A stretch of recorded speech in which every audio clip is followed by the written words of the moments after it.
Hello दोस्तों, कैसे हैं आप सभी लोग। उम्मीद करता हूँ आप सभी लोग खैरियत से होंगे। जैसा कि आप स्क्रीन पे देख रहे होंगे, जो लोग स्क्रीन को देख के समझ पा रहे होंगे, ये जो हमारा केस जो हमने पहले फ़ाइल किया था हाई कोर्ट में, दिल्ली हाई कोर्ट में, वो हमारा केस डिसमिस हुआ था। ये उसका ऑर्डर है, ठीक है। लेकिन दोस्तों, बड़ा दुख होता है ये जानकर कि अभी भी कुछ लोग मैसेज करते हैं कि सर नेक्स्ट कब से होगा, नेक्स्ट किसको देना है, कि हम पीजी वाले हैं कि सर हमें भी देना पड़ेगा, या हम 18 बैच के हैं या 19 बैच के हैं। भाई साहब, दोस्तों, मैं इतनी सारी वीडियो बनाया हूँ कि नेक्स्ट की असल परिभाषा क्या है, किन किन को वो देना है, और जो NCISM ने रूल्स एंड रेगुलेशन जो उसके अकॉर्डिंग बनाए थे, जो आया है कि किसको देना पड़ेगा।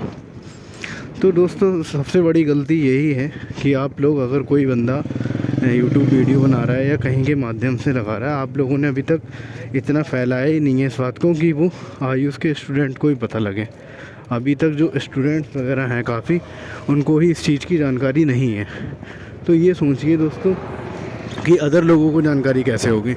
तो दोस्तों, सबसे पहला कर्तव्य आपका ये बनता है कि कम से कम चीज़ों को इतना फैलाएं सोशल मीडिया के थ्रू, अपने ज़्यादा से ज़्यादा लोगों तक पहुंचाएं, अपने परिवार में सबको बताएं कि हमारे साथ ये एग्ज़ाम सरकार ने लागू कर दिया है। तो दोस्तों, तभी तो लोग जान पाएंगे। जब जानेंगे ही नहीं तो आपका सपोर्ट कैसे करेंगे।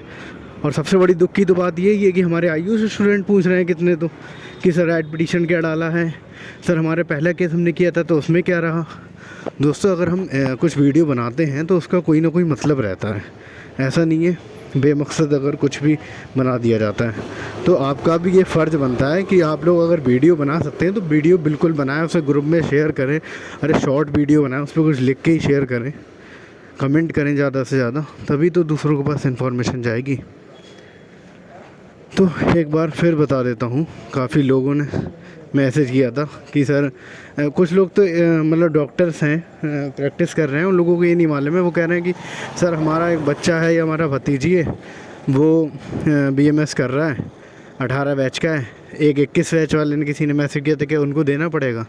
तो दोस्तों, अभी तक जो गाइडलाइंस आई है उसके अकॉर्डिंग 23 दिसंबर 2023 के बाद जिसकी भी इंटर्नशिप स्टार्ट हुई है उन सबको नेक्स्ट एग्ज़ाम देना पड़ेगा, ठीक है। पहली बात ये होती है कि जिसकी भी 23 दिसंबर 2023 के बाद इंटर्नशिप स्टार्ट होगी उसे नेक्स्ट एग्ज़ाम देना पड़ेगा, जो नियम आया है, ठीक। अब जाहिर सी बात है, ये जो नियम आया है वो एकदम बिल्कुल ख़िलाफ़ है स्टूडेंट्स के, क्योंकि अब मान के चलिए किसी जब बंदे को मालूम ही नहीं था कि हमें नेक्स्ट एग्ज़ाम देना है पहले, तो आप एकदम प्रेशर, मतलब ये तो तानाशाही की तरह डाल दिया गया स्टूडेंट के ऊपर कि आपको देना पड़ेगा।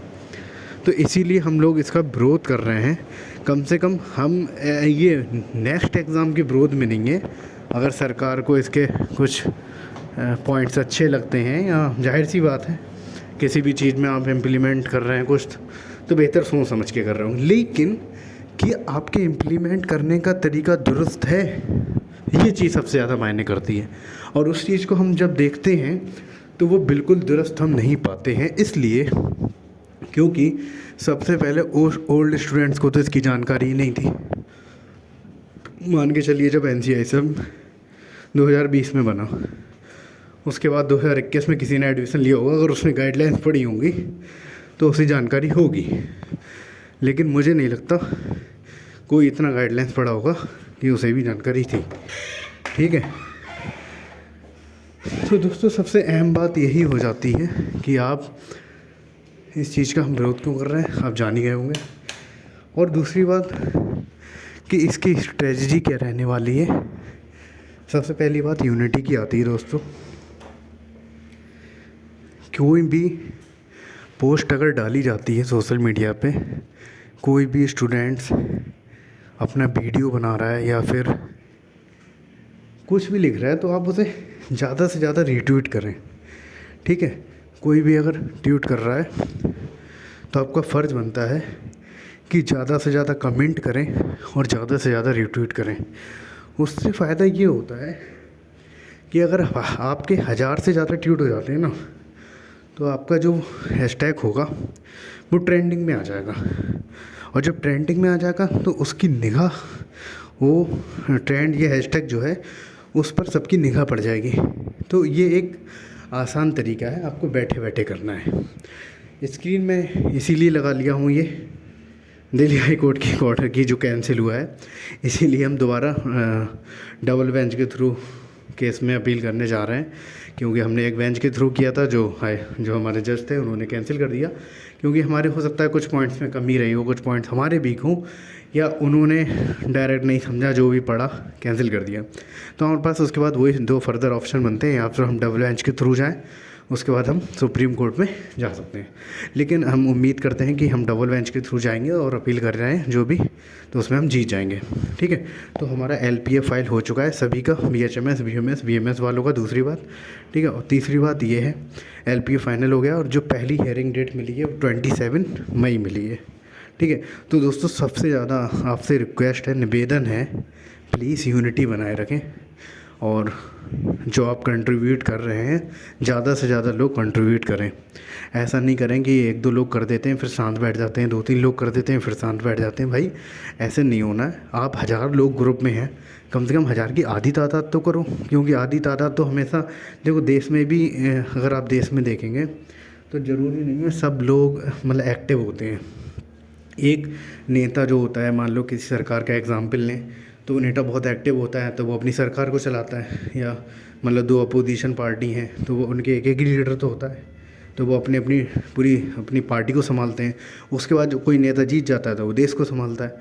तो जाहिर सी बात है, एक लीडर तो हर चीज़ में होता ही है। तो अगर इस चीज़ में हमारे आपके अगर इस केस में नेक्स्ट एग्ज़ाम से रिलेटेड जो बच्चे या केस लड़ रहे हैं, जो आगे रह रहे हैं, फ्रंट पे रह रहे हैं, या जो वीडियो बना रहे हैं, जो आपको अपडेट दे रहे हैं, वो आपके मान के चलिए आप उनको फॉलो तो कीजिए, कम से कम उनका साथ दीजिए, उनके साथ हाथ से हाथ मिला के रखिए, कंधे से कंधा मिला के चलिए। खाली आपको बैठे बैठे सपोर्ट करना है, आपको लाइक करना है, कमेंट करना है, वीडियो शेयर करना है ज़्यादा से ज़्यादा, ताकि लोगों तक हमारी बात पहुंचाए। देखो मैंने एक आसान तरीका, ये तो लॉन्ग वीडियो हो रही है, ये तो समझने के लिए पर्पज़ से है, लेकिन अब मैं शॉर्ट वीडियो बना रहा हूँ ताकि ज़्यादा से ज़्यादा लोगों से जल्दी से समझ जाए उस पर बात लिख के। तो आपको ये करना है, जो शॉर्ट वीडियो बननी है उसे अपने ज़रूर व्हाट्सएप स्टेटस पर लगाएं, और अपने हर एक कॉलेज ग्रुप में शेयर करें, चाहे आपका कोई सा भी ग्रुप हो, ताकि एक तो ये इन्फॉर्मेशन सबको जा पाए। ठीक है, तो यूनिटी के साथ रहना, और जब भी 9 बजे हमें ट्वीट करना है डेली, जब तक हमारा केस चलेगा, डेली सबको रीट्वीट तुरंत करना है, फ़ौरन करना है। ठीक है, और आपको कमेंट भी करते रहना है, क्योंकि कमेंट में आप जितना हैशटैग का यूज़ करेंगे उतना फ़ायदा होता है। खाली रीट्वीट करना इज़ नॉट अ टास्क। ठीक है, आपको उससे क्या करना रहता है, कमेंट भी करना रहेगा। तो आप समझ गए, तो मैं तीनों एक साथ बता देता हूँ। पहली बात ये थी कि 23 सितंबर 2023 के बाद जिसने भी इंटर्नशिप ज्वाइन की उसको देना होगा नेक्स्ट, ये नियम था। और जाहिर सी बात है ये गलत नियम था, क्योंकि ओल्ड बच्चे इसमें, ओल्ड बैच के 18, 19, 20 जो भी है इन्वॉल्व हो रहे हैं, तो ये चीज़ बहुत गलत है। इसलिए हमने केस को अपील किया था। फर्स्ट केस हमारा जो फर्स्ट अपील कब थी, हमने हाई कोर्ट में वो कैंसिल हो गया। सेकंड अपील हम करने जा रहे हैं, जिसमें LPA फाइल हो चुका है, और उसकी डेट जो पहली डेट मिली 27 मई मिली है। ठीक है दोस्तों, और हमें करना क्या है, जब तक केस चलेगा, जब तक हम रीट्वीट करेंगे, रात के 9 बजे एक टाइम रहेगा, और उसमें सबको हैशटैग यूज़ ज़रूर करना है। चाहे आप बाइकआउट नेक्स्ट एग्ज़ाम लिखिए, कुछ भी लिखिए, मतलब आपको लिखना ज़रूर है। बाइकआउट नेक्स्ट एग्ज़ाम लिखिए, रिलैक्सेशन फॉर ओल्ड बैच लिखिए, new rule for new batch लिखिए, इन सब का आपको यूज़ करना है। ठीक है, और प्लीज़ आप इतने ज़्यादा स्टूडेंट्स हैं, कम से कम चैनल को सब्सक्राइब करें और ज़्यादा से ज़्यादा लोगों तक बात पहुंचाएं। ये आप आखिरी बात मैं आपको समझा रहा हूँ, जितना ज़्यादा लोगों तक बात जाएगी हमारा उतना फ़ायदा होगा। ठीक है दोस्तों, थैंक यू सो मच। बाकी शॉर्ट वीडियो बनाते हैं, उसे आप ज़्यादा से ज़्यादा शेयर करें। ठीक है, थैंक यू।